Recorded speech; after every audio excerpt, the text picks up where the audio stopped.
ఇందాక అనుకుంటా ఒక వీడియో చేశాను నేను, వల్లభనేని వంశీది ఒక వీడియో చూసా. TV9లో కూర్చొని ఒక ఇంటర్వ్యూకి అనుకుంటే వెళ్ళాడు. అక్కడ యాంకర్ ఎవరైతే ఉన్నారో వాళ్ళు ఒక ప్రశ్న వేశారు. రాష్ట్రంలో నిరుద్యోగులు ఎక్కువ మంది ఉన్నారు కదా, వాటి గురించి మీరు ప్రస్తావించట్లేదు. చంద్రబాబు నాయుడు గారు అధికారంలోకి రాగానే మొదటగా మెగా డిఎస్సి పైన సంతకం పెడతానని చెప్పేసి అని ఆయన అన్నారు. దానికి మీ స్పందన ఏంటంటే, అవునండి రాష్ట్రంలో 30 లక్షల మంది ఉన్నారు నిరుద్యోగులు, అందరికీ ఉద్యోగాలు ఇవ్వలేం కదా. స్కిల్ ఉన్నవాడు చెన్నై వెళ్ళిపోతాడు, లేదంటే హైదరాబాద్ వెళ్ళిపోతాడు, లేదంటే బెంగళూరు వెళ్ళిపోతాడు, అక్కడికి వెళ్ళి ఉద్యోగం చేసుకుంటారు. సామాన్యుడిగా అయినా అవసరం లేదండి. జగన్మోహన్ అరే మైండ్ పోయింది నాకు.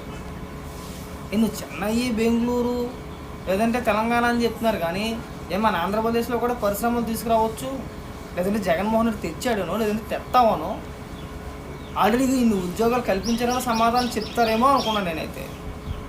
వల్లభనేని వంశీ ఆ మాటలు మాట్లాడాల. మేము ఇక్కడ పప్పు బెల్లాలా పనిచేస్తామండి, ఎవరికైనా ఉద్యోగాలు కావాలి, వాళ్ళు ఆర్థికంగా బలపడాలి, లేదంటే వాడి జీవితంలో బాగుపడాలి అనుకున్నాడు ప్రతి ఒక్కరు కూడా పక్క రాష్ట్రం వెళ్ళిపోతాడు. ఆంధ్రప్రదేశ్లో ఎవరు ఉండరు.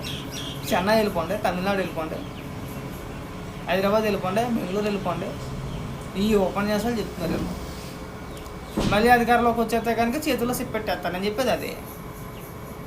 వీళ్ళకి డెవలప్మెంట్ అంటే ఏంటో తెలియదు, నిరుద్యోగులకు ఉపాధి అవకాశాలు కల్పించాలి, ఎలా కల్పించాలి అనేది తెలియదు. వీళ్ళకి వచ్చింది ఒకటే, అప్పు చేయాలి, పంచాలి.